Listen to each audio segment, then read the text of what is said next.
સ્વસ્થ રહેવાના 40 ઉપાય। 1. જે મહિલાઓ બેસીને કચરા પોતા કરે છે તેમને ક્યારેય કમરનો દુખાવો થતો નથી। 2. છાશમાં ગોળ ભેળવીને પીવાથી પેશાબ કરતી વખતે થતી બળતરાથી રાહત મળે છે। 3. જે લોકો મોઢું ખોલીને સૂવે છે તે માનસિક તણાવનો શિકાર બને છે। 4. જો તમને માથું દુખતું હોય તો ડુંગળીને ઝીણી કાપીને પગના તળિયા પર માલિશ કરો, તેનાથી દુખાવો ઝડપથી મટે છે। 5. સૂતા પહેલા અને જાગ્યા પછી તરત જ પાણી પીવાથી તમારી યાદશક્તિ સારી રહે છે। 6. જો તમારું ગળું બેસી ગયું હોય તો તમારે ગોળ સાથે ભાત ખાવા જોઈએ।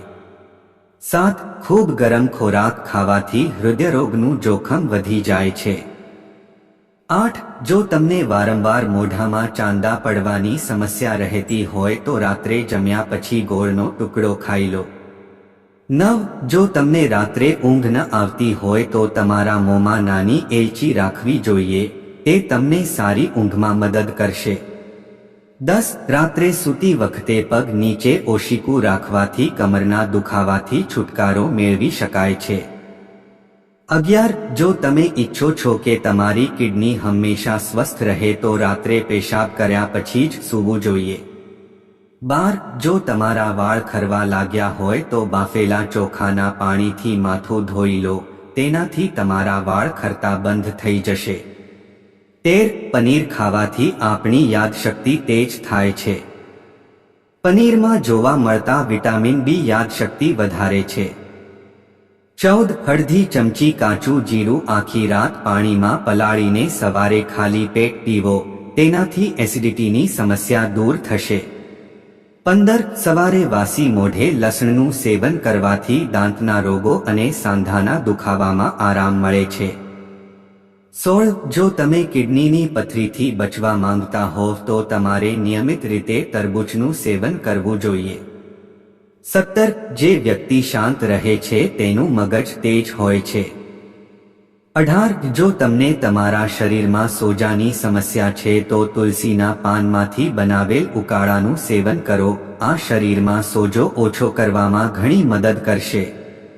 19. વધુ પડતો ખોરાક ખાવાથી તમારી સાંભળવાની શક્તિ નબળી પડી જાય છે। 20. આંગળીઓને ટચાકા ફોડવાની આદત સારી માનવામાં આવતી નથી। આંગળીઓના વારંવાર ટચાકા ફોડવાથી હાથના હાડકાં નબળા પડી જાય છે, જેનાથી વસ્તુઓને પકડી રાખવાની ક્ષમતા ઘટી જાય છે।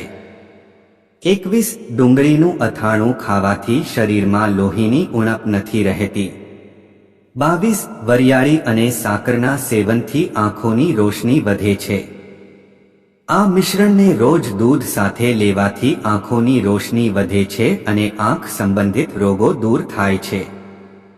23. મેથીના દાણા પાણી સાથે ખાવાથી છાતીના દુખાવામાં આરામ મળે છે। 24. રોટલી ખાતી વખતે તમારે તેના નાના નાના ટુકડા કરી ખાવા જોઈએ, તેનાથી પાચનમાં મદદ મળે છે। 25. જો તમે મોટું પેટ ઓછું કરવા માંગો છો તો રાત્રે 2 ટુકડા ગોળ ખાઓ અને તેના પર નવશેકું પાણી પીવો। ગોળમાં પોટેશિયમ મેગ્નેશિયમ વિટામિન હોય છે જે તમારા મોટા પેટને ઘટાડે છે। 26. વધુ તાવ આવે તે વખતે હિંગનું સેવન કરવામાં આવે તો તાવ જલ્દી ઉતરી જાય છે।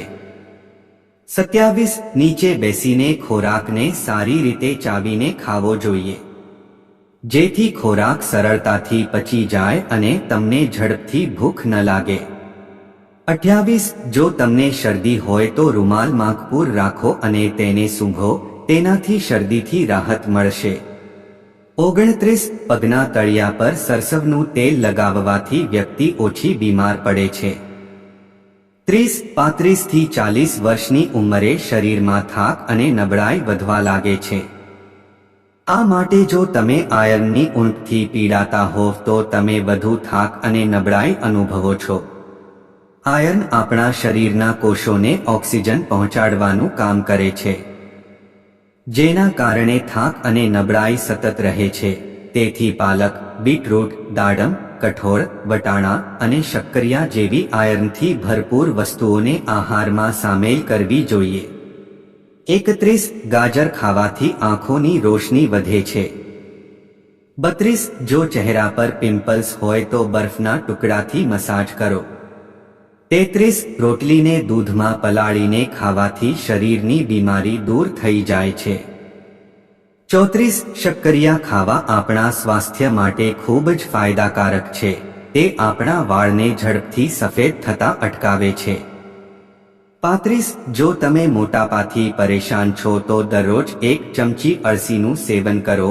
તે તમારી સ્થૂળતા ઘટાડવામાં મદદ કરશે. 36 ખાંડવાળી વસ્તુઓનું સેવન ઓછું કરવું જોઈએ. 37 સવારનો નાસ્તો સવારે 7 થી 9 વાગ્યા સુધી કરી લેવો જોઈએ. તેનાથી મગજ સક્રિય રહેશે અને શરીરમાં એનર્જી રહેશે. 38 રોટલીના બદલે વધુ શાકભાજી ખાઓ અને વધુ પ્રમાણમાં સલાડ ખાઓ. આ તમને રોગોથી બચાવશે.